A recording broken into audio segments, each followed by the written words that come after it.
Assalamualaikum warahmatullahi wabarakatuh. Saya Fajri Nur Rahman, NPM 1811101051 kelas J semester 6, jurusan Pendidikan Agama Islam, Fakultas Tarbiyah dan Keguruan, Universitas Islam Negeri Raden Lampung. Baiklah, di video ini dibuat bertujuan untuk memenuhi tugas mata kuliah inovasi pembelajaran. Baiklah, itu saja yang saya sampaikan. Terima kasih. Wassalamualaikum warahmatullahi wabarakatuh. Selamat menyaksikan. Assalamualaikum warahmatullahi wabarakatuh. Apa kabar kalian semua? Baik-baik saja ya. Sebelum memulai pembelajaran pada hari ini, alangkah baiknya kita berdoa bersama-sama yang akan dipimpin oleh saya sendiri. Berdoa dimulai. Selesai. Nah, di video ini saya akan membahas tentang prinsip pembelajaran efektif dan motivasi belajar. Nah, yang pertama itu ada prinsip pembelajaran efektif. Belajar merupakan aktivitas interaksi aktif individu terhadap lingkungan sehingga terjadi perubahan tingkah laku. Sementara itu pembelajaran itu merupakan penyediaan kondisi yang mengakibatkan terjadinya proses belajar pada diri peserta didik. Penyedia kondisi dapat dilakukan dengan bantuan pendidik atau guru atau ditemukan sendiri oleh individu atau belajar secara otodidak. Peristiwa belajar tidak selalu terjadi atas inisiatif diri individu. Individu memerlukan bantuan untuk mengembangkan potensi yang ada pada dirinya. Pada umumnya diperlukan lingkungan yang kondusif agar dapat dicapai perkembangan individu secara optimal. Pembelajaran efektif tidak terlepas dari peran guru yang efektif. Kondisi pembelajaran yang efektif keterlibatan peserta didik dan sumber belajar atau lingkungan belajar yang mendukung. Kondisi pembelajaran yang efektif harus mencakup 3 faktor. Yang pertama itu ada motivasi belajar, yang kedua itu tujuan belajar, yang ketiga itu kesesuaian pembelajaran.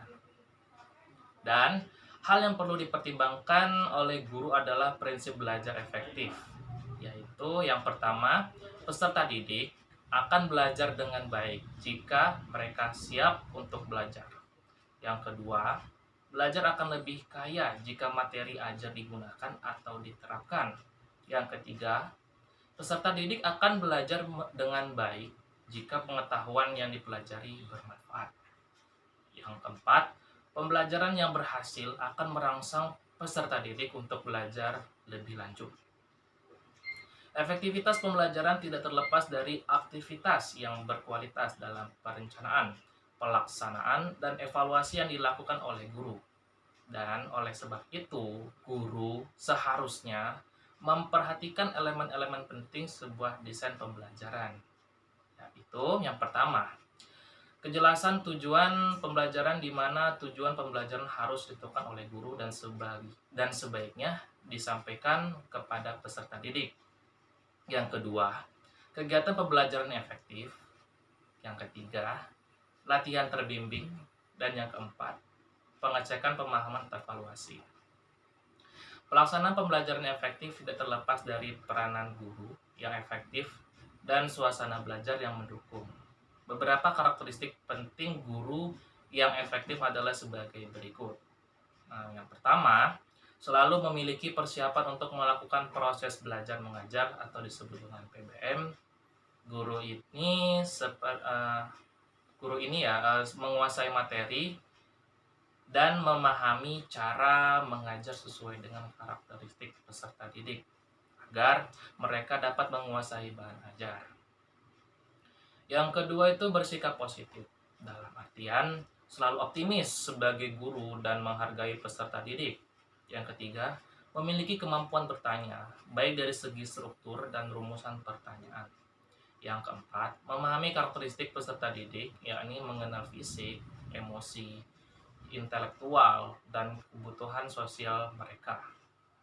Yang kelima ini memiliki harapan yang tinggi untuk keberhasilan peserta didik.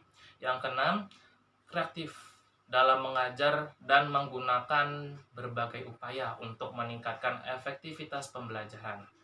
Yang ketujuh, bersikap adil bagi semua peserta didik. Yang kedelapan, memiliki sentuhan personal, yang dimana guru itu berbagi pengalaman pribadi bersama peserta didik dan terlibat dalam kegiatan peserta didik.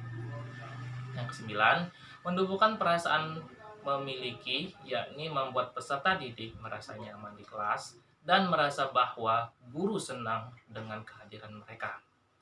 Yang kesepuluh, memanfaatkan kesalahan. Nah, yang dimana guru dengan segera memaafkan kesalahan yang dibuat peserta didik dalam belajar. Yang 11 itu memiliki rasa humor, yang terutama jika menjumpai situasi yang sulit dan mencairkan suasana kelas tegang. 12 itu menghargai peserta didik dan tidak membuat peserta didik merasa malu di depan temannya. Guru itu menghargai kemampuan masing-masing peserta didik. Yang ke-13, empati pada permasalahan pribadi peserta didik dan berupaya mengatasi permasalahan yang dapat diselesaikan. Yang terakhir, yaitu yang poin terakhir ya, melakukan refleksi atas kegiatan pembelajaran dan selalu berupaya meningkatkan mutu proses belajar mengajar. Baik, selanjutnya saya akan membahas tentang materi motivasi belajar. Nah, saya akan membahas tentang motivasi terlebih dahulu. Apa itu motivasi? Motivasi merupakan suatu energi dalam diri manusia yang mendorong untuk melakukan aktivitas tertentu dengan tujuan tertentu.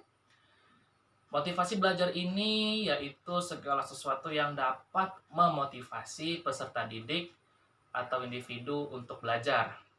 Tanpa motivasi belajar, seseorang peserta didik tidak akan belajar dan akhirnya tidak akan mencapai keberhasilan dalam belajar.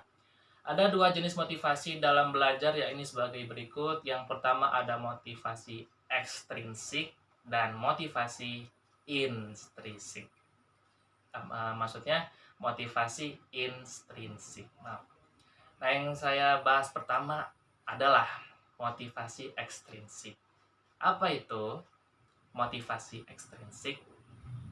Motivasi ekstrinsik yaitu motivasi melakukan sesuatu karena pengaruh eksternal. Nah, motivasi ekstrinsik ini muncul akibat insentif eksternal atau pengaruh dari luar peserta didik. Misalnya kayak seperti tuntutan, imbalan, atau hukuman. Nah, faktor apa saja yang mempengaruhi motivasi secara eksternal? Nah, yang pertama itu ada karakteristik tugas, insentif, perilaku guru, dan pengaturan pembelajaran. Nah, pengaturan pembelajaran ini misalnya kayak seseorang peserta didik belajar menghadapi ujian karena pelajaran tersebut merupakan syarat kelulusan. Nah, yang kedua ini adalah motivasi intrinsik. Apa itu motivasi intrinsik? Yaitu motivasi internal dari dalam diri untuk melakukan sesuatu. Misalnya peserta didik mempelajari ilmu pengetahuan alam karena dia menyayangi pelajaran tersebut. Motivasi mempengaruhi tingkat keberhasilan atau kegagalan belajar. Dan pada umumnya belajar itu tanpa motivasi akan sulit untuk berhasil. Nah, oleh sebab itu pembelajaran harus disesuaikan dengan kebutuhan, dorongan, motif, minat yang dimiliki oleh peserta didik. Penggunaan motivasi dalam mengajar bukan hanya melengkapi elemen pembelajaran, akan tetapi juga menjadi faktor yang menentukan pembelajarannya efektif.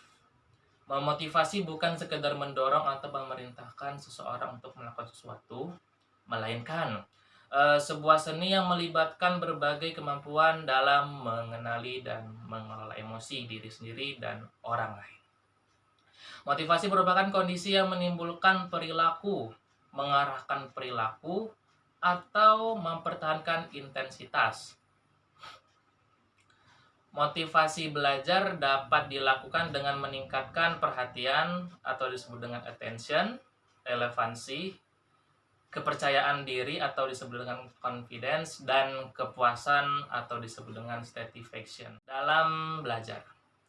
Relevansi terkait dengan hubungan antara pembelajaran dengan kebutuhan dan kondisi peserta didik. Kebutuhan peserta didik tersebut mungkin terkait dengan kebutuhan pribadi untuk berprestasi, memiliki kekuasaan, dan kebutuhan untuk berafiliasi. Nah, berikut ini dideskripsikan beberapa strategi motivasi terkait dengan peningkatan perhatian, relevansi, kepercayaan diri, dan kepuasan. Nah, yang pertama itu ada strategi untuk meningkatkan perhatian peserta didik. Nah, yang pertama, menggunakan metode instruksional yang bervariasi. Yang kedua, menggunakan variasi media seperti transparansi, audio, video, dan sebagainya untuk melengkapi pembelajaran. Yang ketiga, menggunakan humor pada saat yang tepat. Yang keempat itu menggunakan peristiwa nyata sebagai contoh untuk memperjelas konsep. Yang kelima, menggunakan teknik bertanya untuk melibatkan peserta didik. Ya, selanjutnya itu ada strategi meningkatkan relevansi. Nah, apa saja? Yang pertama, menyampaikan tujuan pembelajaran dan kemampuan apa saja yang dapat diperoleh peserta didik setelah mengikuti proses belajar mengajar. Yang kedua, menjelaskan manfaat pengetahuan atau keterampilan yang akan dipelajari yang berkaitan dengan pekerjaan di masyarakat atau dunia kerja. Yang ketiga, mengemukakan arti pentingnya hal yang dipelajari. Yang keempat, memberikan contoh latihan atau tes yang langsung berhubungan dengan profesi atau pekerjaan tertentu. Yang kelima, mengaitkan materi dengan latar belakang kehidupan siswa. Dan yang selanjutnya ada strategi untuk meningkatkan kepercayaan diri atau disebut dengan self confidence. Nah, yang antara lain yang pertama itu ada memperbanyak pengalaman hasil peserta didik atau urutan materi dari mudah ke sukar, kurang lebih seperti itu ya. Yang kedua itu menyusun pembelajaran menyusun pembelajaran dalam bagian yang lebih kecil. Yang ketiga, meningkatkan harapan untuk keberhasilan dengan menyatakan persyaratannya atau disebut dengan tujuan pembelajaran. Yang keempat itu memungkinkan kontrol keberhasilan pada peserta didik. Yang kelima itu ada menumbuhkan atau mengembangkan kepercayaan diri peserta didik. Dan yang terakhir, memberikan umpan balik yang konstruktif. Dan yang terakhir ini ada strategi untuk meningkatkan kepuasan belajar diantaranya. Yang pertama, menggunakan pujian secara verbal atau umpan balik yang informatif, bukan ancaman atau sejenisnya. Yang kedua, memberikan kesempatan pada peserta didik untuk segera mempraktikkan pengetahuan yang dipelajarinya. Yang ketiga, meminta peserta didik untuk membantu teman yang belum berhasil menguasai sesuatu, keterampilan atau pengetahuan. Yang terakhir, membandingkan prestasi peserta didik dengan prestasinya sendiri pada masa lalu atau dengan standar lain. Jangan dibandingkan dengan peserta didik yang lain. Baiklah, itu saja materi yang saya sampaikan pada hari ini. Semoga bermanfaat untuk kita semua. Apabila terdapat penuturan kata saya yang salah, ucapan saya yang salah, mohon dimaafkan ya. Kepada Allah saya mohon ampun. Sebelum kita mengakhiri pembelajaran pada hari ini, angka baiknya kita berdoa bersama-sama. Yang akan dipimpin oleh saya sendiri, berdoa dimulai. Doa selesai. Oke, itu saja pembelajaran pada hari ini. Saya akhiri. Wassalamualaikum warahmatullahi wabarakatuh.